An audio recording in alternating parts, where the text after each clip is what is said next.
seen it. I knew of it, obviously, because it's huge, but I hadn't seen any of it. And then I started auditioning and started watching it. And it took me, I think, the best part of a year to get through it all, because we were shooting at the same time.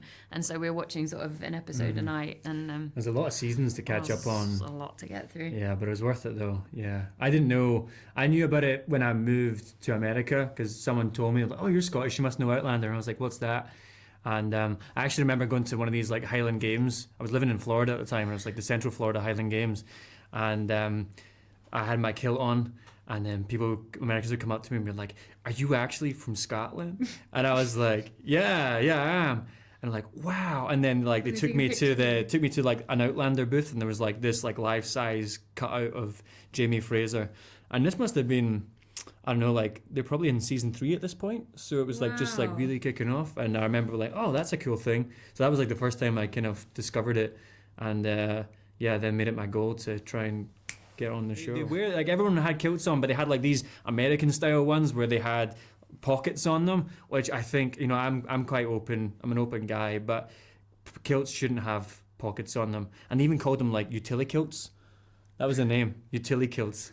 And I'm giving like a brand. I'm plugging their thing, but yeah, I was like, oh no, I'm not wearing one of these. This is a proper Scottish kilt.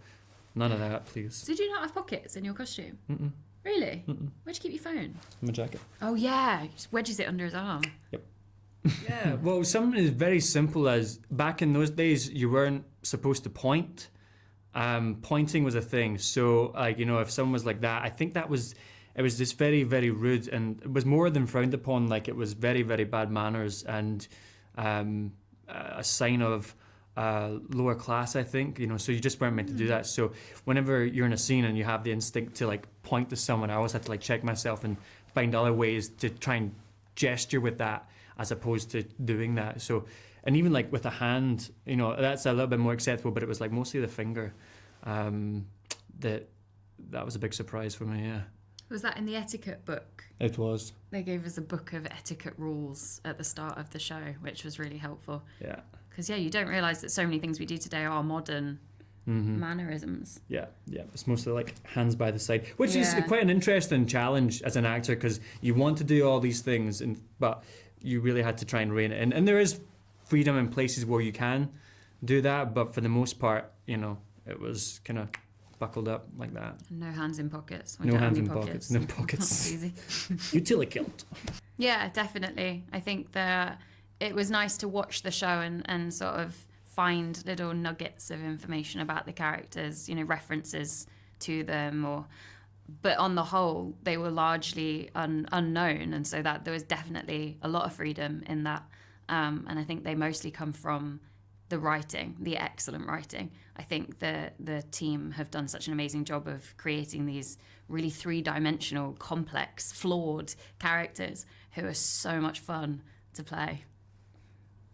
Both of us, right? You're having fun? I was just thinking of the scripts. Yeah, I love them. The writers are so good, and they go through so many iterations as well. You know, so you'll get like your first version of it, and then you go through it, and you're like, oh, okay, cool, I can see that, and I would want to change that, and then in like a few days they'll have already changed it because it's gone through everybody, and it just gets better and better and better to the point where it's so easy as actors to remember. That's the sign of a good writer. Like if the lines go in very easily, it means the writing's really good. And I haven't had a problem so far. It pays homage to Outlander, especially season 1 of Outlander, because, you know, that's when they were originally in Scotland. So I think a lot of fans will love going back to its roots and seeing Scotland and all our glory. And you're going to see little Easter eggs and things, you know, so like younger versions of characters, certain events which were mentioned in Outlander and in the books. You'll see play out in our show, which is great. But at the same time, the show really is able to stand on its own, and it really does have its own unique energy. And I think that's because of our massive ensemble cast. I mean, it's obviously the 4 of us, but we have a whole host of other incredible actors who all have their own worlds and their own stories and their challenges and dilemmas that's going on. And all of those are just equally as interesting. So instead of having to funnel the story just through, you know, Sam and Katrina, or Claire and Jamie, I should say, it can go through the 4 of us, but then also leak out to everybody else. And it creates this whole kind of there's a story here, a story here, a story here, and then how do these cross paths? And I think that's what fans will love to see, is how these worlds come together. That was really fun to play, actually, as well as watch. Yeah, it's definitely been written in a way in that you don't need to have seen any of Outlander in order to watch it and understand it and enjoy it. I think if you are a fan of Outlander, there's so much in there that you will hopefully enjoy, and so many characters that you'll recognise and learn more about, that if you've never seen it, and then I think it's you can definitely watch ours first and then watch Outlander after. Yeah, we've met most of them, I think. I think I've met pretty much everybody at this point. One. Yeah, I live like 5 minutes away from Richard Rankin, who plays Roger. We're best mates, so I see him literally every single week. We hang out all the time, and he's brilliant. He's been full of great advice.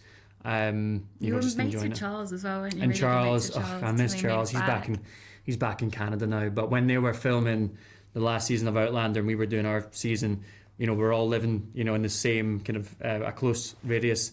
And I would see Richard and Charles, every second or third day, I think, to play games. And and then Sam's been great as well. He's been such a support. I mean, he came out to our premiere in Los Angeles a couple of weeks ago, which meant the world. He hadn't seen the show either. Prior to that screening, he said he wanted to watch it as a fan with the fans, which I thought was really lovely. And he was just so full of compliments after it. And he's been texting me and checking in and making sure that I'm all good throughout this madness. And it means a lot.